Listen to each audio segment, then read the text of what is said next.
Hi, folks. I'm Rick Wilson, and welcome to the Strategy Session.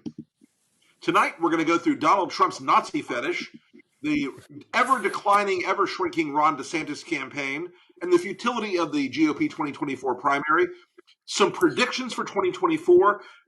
But first, I want to talk to Stuart and Joe about the big breaking news that's happening right now. The Colorado Supreme Court has ruled that Donald Trump is disqualified from the ballot because he's a filthy insurrectionist. Stuart, I want to start with you on this one. Look, we live in the hands of a cruel and angry God, so we know we're not going to get this thing to last. But what do you think Donald Trump's feeling right about now about this story? Well, I don't think there's any question, but I'm of the theory that he absolutely should be disqualified. I mean, it's not Sure. of the opinion. I mean, when you read the law, it seems pretty clear cut. It would be, I don't see the difference between this and Arnold Schwarzenegger arguing that he should be able to run for president because he wasn't born in the United States. There's pretty clear qualifications here. I think if we could wave a magic wand and the Supreme Court upheld this and he was taken off the ballot everywhere, I actually have very mixed feelings about that, whether or not that would be good for the country or not. On the one hand, it would remove an immediate threat. In the other, it probably would make that upcoming Civil War series look like, it was an optimistic vision of the future. Like highly predictive. Yeah, exactly. So, I mean, I think it's best to beat Trump decisively at the ballot box, which it's going to be. But, it's a growing collection of a legal unifying stand that what Trump has done is unacceptable. And in that sense, I think it's very encouraging. Joe? I agree with Stuart. Look, look, anything that keeps him from being ever returning to the White House, I'm for. I'm not necessarily a fan that this is the best way to do it, given the likely energy, frankly, that it may fuel to the more violent elements in his base. But that said, I do think that, look, one of the things that's always interested me is these numbers of like 37% of Republicans who say, if he's convicted, I'm not going to vote for him. I can't vote for him if he's convicted. This isn't a conviction, but I do think, in other words, it just always seems to me that group is a group that could move away from him the more of these kind of legal events actually happen, one. And two, the other thing that's going to be interesting is, of course, he's going to go out there and say it's the deep state and we're all out to get him, and it's courts run amok. And I think the interesting thing will be if we're right and the Supreme Court, when it finally gets there, says, no, we're not going to let you do this. We're not going to let you take him off the ballot. It kind of like takes his argument out that the legal system actually it isn't out to get him, that he actually has protectors in the legal system. That's interesting. That it kind of like could kind of backfire depending on how hot he gets right now and how hot his MAGA base gets. Yeah, I think that's right. I think that there's a look. I think if you give Trump an excuse for his defeat in 2024, it could be even worse than 2020, because he'll then say, yes, it wasn't just election interference. The courts were stacked against me. They all conspired to do this. I think that's right. I think that idea is correct, that there's a sort of window we would face of Trump, like turning this into the latest sort of excuse for his own other failings. But because of this decision, I think it puts one more spotlight on the incredibly declining Republican primary, because you've got all these folks that are still sort of clinging to life: DeSantis, Haley, Christie to some degree. I mean, Vivek is basically just doing a job interview for the Trump administration. I mean, I imagine you guys are with me. I doubt there'll be any response from these people about this at all, because they'll focus on the fact that it was Colorado and not on the fact that it was a state Supreme Court deciding Trump's an insurrectionist. Yeah, I was thinking about this. Say if this was upheld and another Republican was nominated, Trump could pressure that Republican to say that if elected, they'll resign. He'll be Speaker of the House, then he'll become president, and that probably would Yeah. actually pass Yeah. the test because he wouldn't have to run. But listen, I got to say, Rick, you call this primary dead on. It looks like very early. It's really. I think people are going to look back on this and think it was about as exciting as what happened. When Reagan ran for reelection. It looks like DeSantis will come in second in Iowa, and Haley will probably Yep. come in second in New Hampshire. Which I mean, strange things none of happen. it moves. None of it moves the ball. Yeah. And then, it gets to South Carolina, and if Haley doesn't win in South Carolina, I think people. I think every single one of them is going to use this as a way to defend Trump, right? I mean, it's Mhm. like Yeah, I think that's this right, is Joe. like it's a win-win for them, for all of them, because none of them, they don't want to take him on anyway, right? So this is a way to say that, I want to take him on the ballot. That's where we should defeat him. We should defeat him if you're gonna take out Donald Trump, you can't do it like this. This is bullshit, et cetera. Right. And they'll all the only one will be interesting to see what Christie does. I mean, does he? I mean, and first of all, because I think all three of us are torn. I don't mean that in the. I mean, I wouldn't fault someone like Stuart for going out and saying, this isn't the best way to do this. I want to defeat him. I believe the best way to take him out is by 55, 56% at the ballot box. I mean, just an absolute electoral wipeout Yeah, if we could do it. I think that's the. I mean, guys, don't you think that's the only way to really like that? Pain is the only teacher rule of the MAGA movement. Yeah. If you show them at the ballot box that he gets his head caved in by 55%, and he loses, in the electoral college by 75 electoral college votes, even the delusional Fox News MAGA world is going to say, "Oh, wait, something's broken here. This is not working out for us. What do we do now?" Yeah, and even by the way, even if Colorado was the only state that did this, and he doesn't win the electoral, loses it by 272 to, and can claim that the whole reason he didn't have a shot at 270 was because of Colorado. I mean, that's what I'm saying. The whole argument.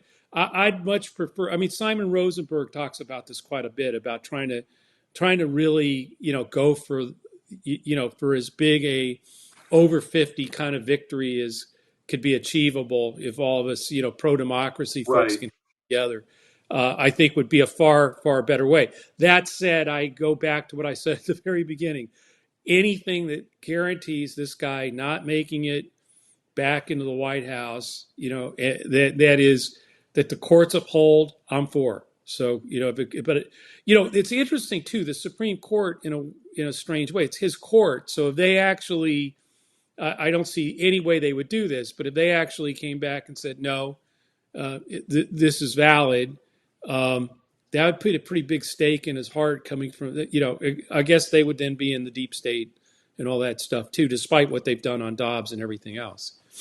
Well, I mean, I can't imagine Clarence Thomas didn't send somebody a nice note with his Venmo on it tonight. Yeah. Hey, guys. Yeah. Well, the Colorado news is going to continue to unfold, I think, and we're going to have a little bit more.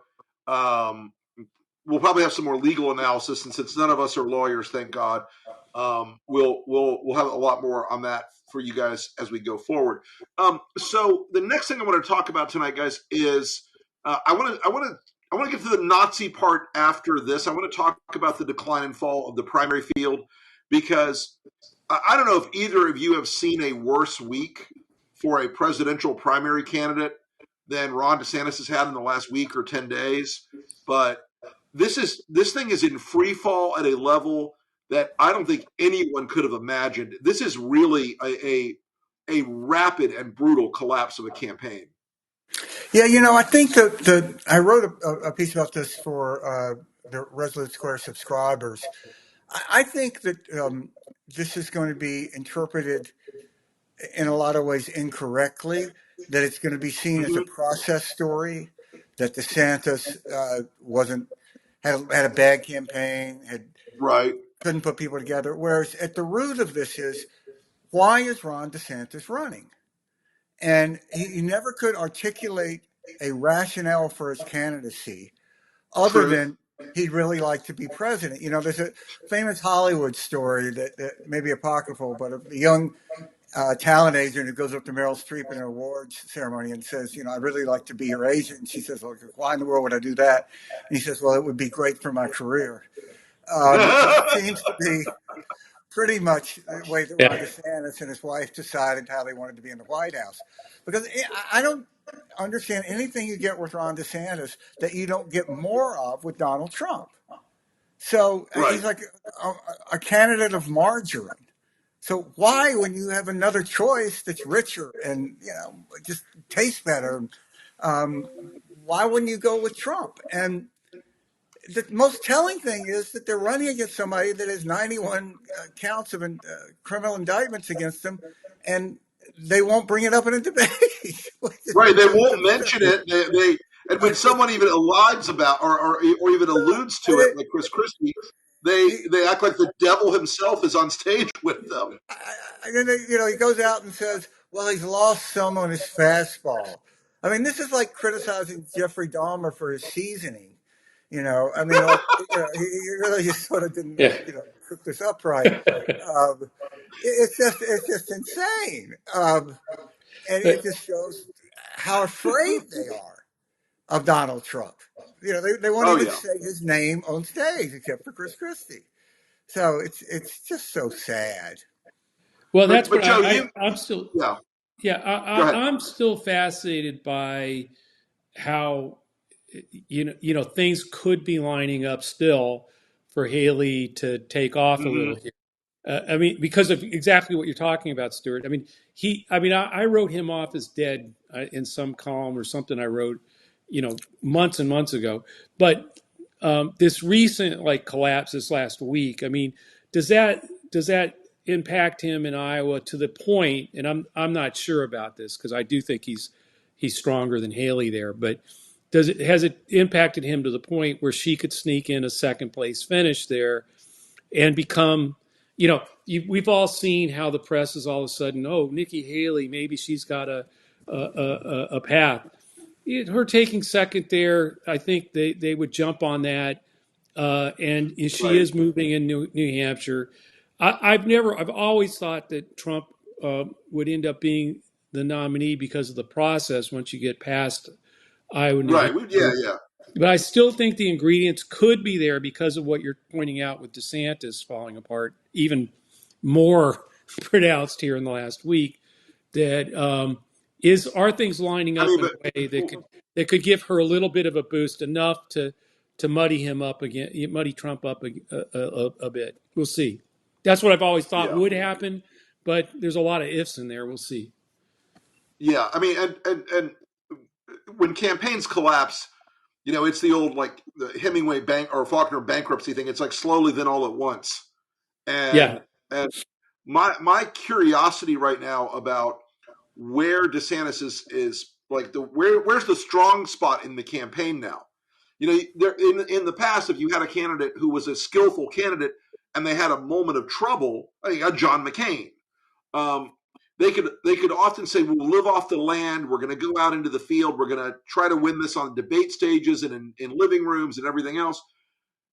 But with DeSantis, he's lost his master planner in the super PAC side, Jeff Rowe, who bankrupted the super PAC essentially. He's on his third super PAC now, yeah, trying to start another super PAC. Um, and it's just like this thing is like it's not a Ferrari with no gas in the tank. It's a beat up 1978 Dodge Dart with no gas in the tank. I think it's a really an interesting Rick, mighty have fallen thing. one of the things, and this is something you would know more about than anybody. I think it's very difficult to point to anyone in modern history who's been elected president who didn't have a core group around him who really believed in that person. Sure, That sure, were dedicated to that person, that they could go yep, out and they could say the dumbest thing in the world, they could make the biggest mistake, but they would stay with them and they would defend them. yeah. And it strikes me that DeSantis has no loyalty. He has no core. Well, Uh, he is Ron DeSantis though, so that could explain it a little bit. yeah, I Why mean, he doesn't have it? But he's not loyal, so people aren't loyal to yeah, him. right, exactly. Yeah, Um, no, and that is something that Susie Wiles, who right. was DeSantis's first consultant for his campaign, when Susie Wiles was fired by Ron and Casey after they won, they didn't fire her for any reason. By the way, they just were like, "We're done with her now." And she's now with Trump, understands the psychology of this guy very clearly. She's told people a lot, like he does not have a single person who he would lay down in front of a bus for. Yeah. There's nobody who gets his loyalty on a permanent You know, basis. I when in the Bush campaign when we took in 2000 a 60-something point lead into New Hampshire and lost 19 while outspinning the other guy 3-1, which is really challenging, right? I mean, it's really Right. difficult to do. And we got early exit polls that showed we were going to get crushed, and I went around telling everybody, remember, Reagan won New Hampshire and fired everybody. We're all going to get fired. But then Governor Bush got like a little group of us together, and I'll never forget this. And he said, "Look, I fucked this up. You guys fucked it up. But a year from now, we're going to all get together in the White House. We're going to laugh about it. You guys are going to get drunk. I don't drink anymore. It's going to piss me off. I don't. But the only thing that is going to get me angry if I hear anybody in this room bad mouthing anybody else in this room in public. This is where it ends. Yeah. We blew it. We're going to go to South Carolina and we win." And you walk out of that room ready to kill for the guy. Yeah. I mean, you feel Sure. like there's a guy who really, because we did screw it up. I mean, no question Well, about it. And he stuck with us. And then, you feel like that's someone who you can believe in and they believe in you. And right. that's just, I think Obama had that. Yeah. I didn't have that kind of experience with with a certain candidate, but Yeah, right. Yes. I had it with Mondale and Gephardt, but Right. that didn't happen. Well, I do think it's going to be interesting to see how quickly there's very, very bad blood between DeSantis and Trump right now, Right. and between their staffs. And I don't think, look, this isn't like at the end of the day, you all get together and sing "Kumbaya" together. These two teams hate each other, and I don't think you're going to see. Look, Ron DeSantis isn't going to get on the phone and call us at the Lincoln Project the next day. But it's going to be a very difficult path for him to endorse Donald Trump after all this, and it will be a very difficult path for Trump to welcome DeSantis back. Although I predict DeSantis will humiliate himself trying to get back into Trump's good graces. Oh, look at Rubio. Look at Ted Cruz. Sure. I mean, it's just so pathetic. I think it's fair to ask, and again, Rick, you would know the most about this. Is this, if you flash forward to October, is this going to be a problem for Trump potentially in Florida? That the governor of Florida is sort of sitting on his hands. I think that Trump will by that point have managed to get enough control over the state party that DeSantis.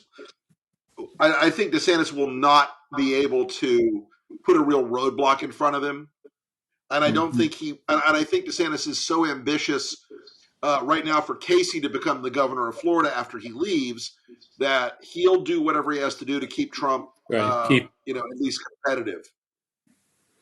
Yeah, and keep him on side for her. They're really serious about that. They are. They're dead serious about it. Matt Gaetz is talking to people about doing it. Byron Donalds is talking to people about doing it. And Gaetz even tweeted today. He said, "Well, I can't wait for a few months from now, or a month from now, on January 16th, when the DeSantis people and the Trump people are all fighting to take out Joe Biden." And the response from both sides was like, "No, Matt, stop." But no, I think he's going to have a pretty desperate situation there. Well, that would give, if she together. did win, that would give her a chance to wear all these clothes she's bought for the presidential inaugural. Well, yeah, they're mostly from the Disney Princess collection, so it should be an interesting contrast. Well, I want to move on from the amazing fading Ron DeSantis, and I want to touch on Nikki Haley real quick. We all have watched the rise of Nikki. Joe's predicted it for a while that she was going to overperform. The trend line, while we were talking, I looked at the trend line. She's been flat, or I'm sorry, DeSantis has been flat in Iowa, and she's been rising. And what's the latest? What are the latest numbers? Rick? He's still ahead of her. Hang on, I closed the window. It was like 1916, something like that. Yeah, right. That's 4 vans of people in that caucus. I mean, you can. There's that many. In a high school marching band, the thing is so small. Well, I do think there's a real question, like if she posts up a tie ball game with DeSantis in Iowa, she's gonna that going into New Hampshire will flush out DeSantis pretty quickly. My theory of the case, though, is that DeSantis voters don't go to Nikki; they go back to Trump. What do you guys think of that? I don't know about that. I mean, we'll see. I think people underestimate, at least at this stage, how many of the people who are with other candidates like DeSantis or Christie, at least right now, are more into we need somebody other than Trump. It's like when you were talking earlier, Rick, about, what's his, or I think it was Stuart, what's his argument that you can always get more of DeSantis with Trump, but there's got to be a reason if you can get more of Trump with Trump than DeSantis. Why are those people with DeSantis? Because there's something about Trump, and the DeSantis message, I don't have his bags, whatever, that appeals to them. And I think in the initial stages, they're likely to go someplace else. I'm not saying that they won't eventually come back to Trump, but I say, like in the caucus there, do they really decide, no, I'm going to shut this down and make Trump the nominee? Or do I really want do I want something, go with one of these other people just to see, just to keep this open? The other thing I think that people miss, it's like the press is still covering the New Hampshire stuff like it's locked in stone. The last poll had Trump at 42. She was at 20. I think Christie was at 16. Now he's at 44. She's at 29. Christie's at 10. And they go like, geez, Christie needs to get out of the race. Christie's out of the race, folks. That 10% is gone to zero by the time you see the next poll. That 10 plus 29 is 39. He's at 44. She is right on him. It doesn't work. That's what I'm trying to say. This whole I'm sure if you polled Christie's voters, and I know they have, she's got some second choice. Other people have other second, there's different second choice. She's going to get all of them right now because she is the best vehicle to keep it out of Trump's hands for a while. Right. Even if in the end they want to put it back in Trump's hands, not yet. And so I think, to answer your question, yes, I think logically you would think a lot of DeSantis people would move to Trump. Having been through this in Iowa and New Hampshire, it's just a different kind of decision-making process in how they how people split right now. I think that does lock in by South Carolina, by Super Tuesday. That's why it goes the other way, and that's why I think he will be the nominee. Um, I know this because I lived through it in the '84 campaign with Vice President Mondale, and we had all this happen to us. What I'm sort of laying out here, and we still won the nomination. And we didn't have the kind of rules that Trump has that make sure that he can win the nomination almost no matter what happens after Iowa and New Hampshire. So, but I do think there's a chance that there could be a Well, real look, I don't, shaky start for him. Put it that way. Joe, I don't think. I think this will sort of argue in favor of the case you're making. Independents can vote in New Hampshire in the Democratic or Republican primary, which is one of the reasons a lot of people decide to become independents, just so that they have that ability. And I think there's sort of an X factor here. It's always been very difficult to poll. Given the moment after Iowa, whatever, how many independents who will cross over who want to stop Donald Trump and vote for the most likely candidate? And I think it will be Nikki Haley. It'll be second. If you go back to 2000, it was really John McCain running against George Bush in New Hampshire who killed Bradley, because he took all these independent votes but that didn't Bradley go in that. to be able to beat Gore. Right. And it's an interesting, and there's an X factor in that the Democratic Party's not having a primary. So yeah, exactly.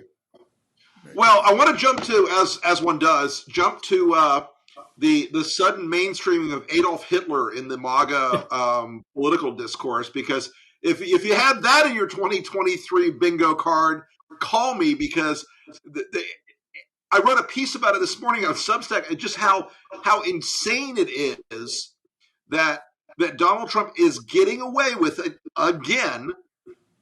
Praising Adolf Hitler, talking up the benefits of dictatorship, praising Putin's attacks on America, praising how Kim Jong-un manages North Korea, praising, again, Adolf freaking Hitler. I mean, Stuart, it's not exactly the great American political tradition, is it? Yeah, I mean, what's happening here is a normalization of hate. And it's completely at lays at the feet of the party. We've had hate movements before in America, lots of them. But, Father Coughlin in the 30s, who was, a fabulous hater, wasn't the Democratic nominee and wasn't the Republican nominee and didn't have a platform that said whatever he believes is what the party is. So that's one of the things one of the reasons I wrote this last book. It is a unique set of circumstances when a major party endorses this and accepts it.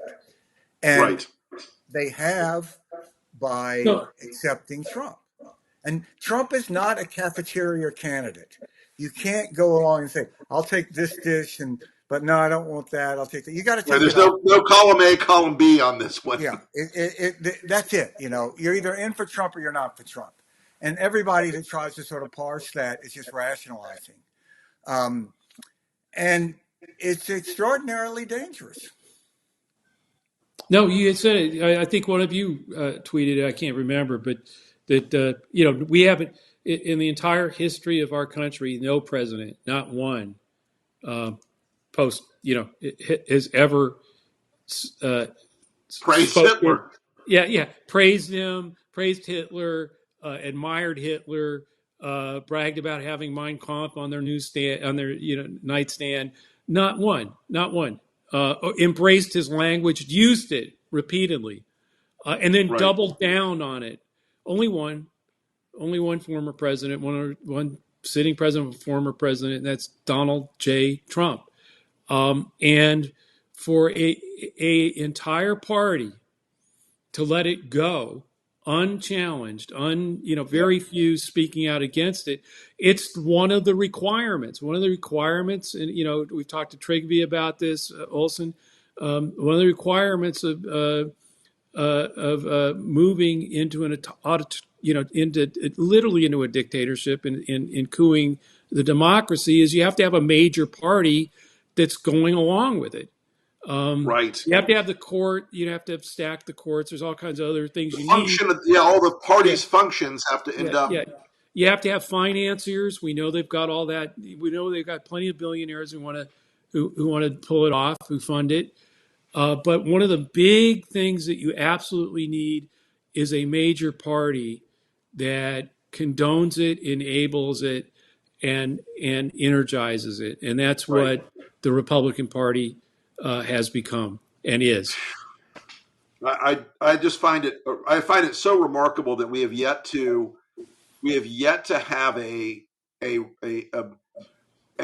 voice inside the Republican Party somewhere still in the matrix who says, okay, guys, Hitler's a bridge too far.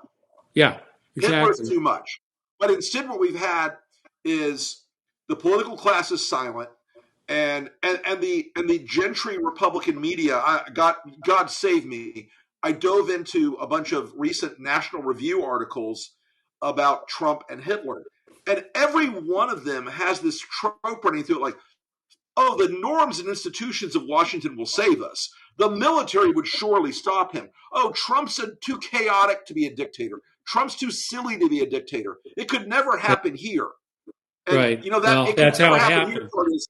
is how it happens. Yes, that's how it happens. Exactly. Yeah, my only comfort in that is that the National Review people will be the first ones that Trump will put in a camp. He Oh hates those yeah. people Oh as much yeah. as they, kind of try to middle it now. Um, Trust me, Dan McLaughlin's going to be going. Wait, what? Me? but I know Rick Wilson. I can't be. That ain't going to help. Yeah, that's not gonna. Yeah, it's like I think about that. I know You Rick Wilson. to Okay, me, that it all goes that would back get me. almost Rick who? exactly what, eight years ago when he came out for the Muslim ban. Yeah. Because once he did that, I think it was December 15th, 2015. Once he did that, it's a religious test. If there's one thing the party's supposed to be for, is the Constitution. Religious test is illegal. If somebody shows up and says, I used to be a Muslim, but now I'm a Quaker, what do you have? Like ask them William Penn trivia questions? It's a religious test. So once the party accepted that, it just all began. Where we are now is just almost a direct line. Yeah. It's Yeah. okay to No, I ban. think that's We're right. not going to say that the party is going to stand against the religious test. So now he's out there quoting Hitler, paraphrasing Hitler, and well, whatever. It's the folks, you haven't heard the last of the Hitler talk, in part because Donald Trump, when he's told, "Hey, you're doing something horrible," his reaction is never, "Wow, I shouldn't do that horrible thing." It's, "I'm going to do more of that horrible thing and see how long it takes you to scream." So we're going to see more of this Hitler stuff, I think, Yeah. going forward. But we are getting on in the show here, folks, and I want to get to our most fun segment of the night, our predictions for 2024. So, with that, I will start with you, Joe Trippi. What are your predictions for the great 2024 ahead of us? I really do think that a lot of the things we've talked about in the past about how things get better over time for Biden are going to happen. I think the economy, we're starting to see real consumer index stuff and other things, the market, hitting new records. But all of it, I don't mean the market, but all of it is signs that I think 3 to 6 months from now, you're seeing it not in polling data, but you will see it in polling data where the economy and the approval numbers for Biden continue to go up. While I think it becomes the contrast between him and Trump become clear as Trump starts lining up the primary nomination. And I think those two things combined, I believe, with a lot of work that we all got to do, means that Biden actually has a better, not only a better shot at victory, but a bigger one, I think, than we had in 2020. But a lot of work. Right. A lot of work. Mm-hmm. Stuart, how about you? What's your big prediction takeaway for 2024? I think that the Ukraine war is going to play a very powerful role in this in ways that will be below the surface. Putin realizes that his only hope for victory is to take America off the table, which he's trying to do now. I'm actually strangely optimistic that they're going to pass some sort of compromise and get a big on the border and get a big hunk of money put for Ukraine and Israel. But the day after Joe Biden is reelected, it will be a day of reckoning for Putin. And I think that because of that, he will be unable to resist trying to meddle in the election in ways that will make what they did in 2016 look very modest. Yeah, and that's right. And that's right. We're probably better at detecting it, and it will probably be more aware of it now. But I think that it's going to be a very desperate effort by Putin to help Donald Trump win. I think that's right. And God forbid if he wins. Yeah, God forbid. My prediction for 2024 is that the AI bubble and the algorithmic disinformation that is going to be flooding this country, to hark back at what Stuart just said about 2016, it is going to make 2016 look like a warm-up act and 2020 look like a warm-up act.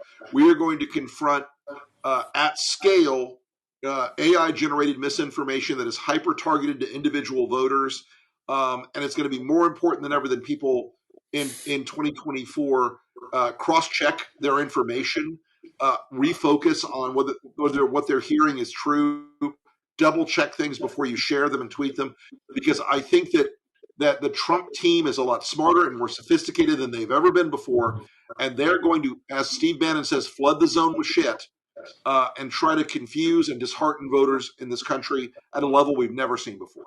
Mm-hmm. So, hey, on that cheery note, yeah, I know. I'm a ray of sunshine. With that, I want to thank everybody for joining us this year on Resolute Square. This is our last show of the 2023 year. We appreciate you all very much. I want to wish you all a very Merry Christmas and a Happy New Year going forward. We will be back to see you guys again right after the turn of the calendar as we enter the battle year 2024. Thanks, everybody. Appreciate you showing up tonight. Appreciate you sticking with us. We'll talk to you again soon. Thanks, guys. And make sure you listen to that Trippy show and Rick Wilson's Enemies List. They're both fantastic. Thanks, Stu. Thanks, everyone. Happy holidays. Great night, folks.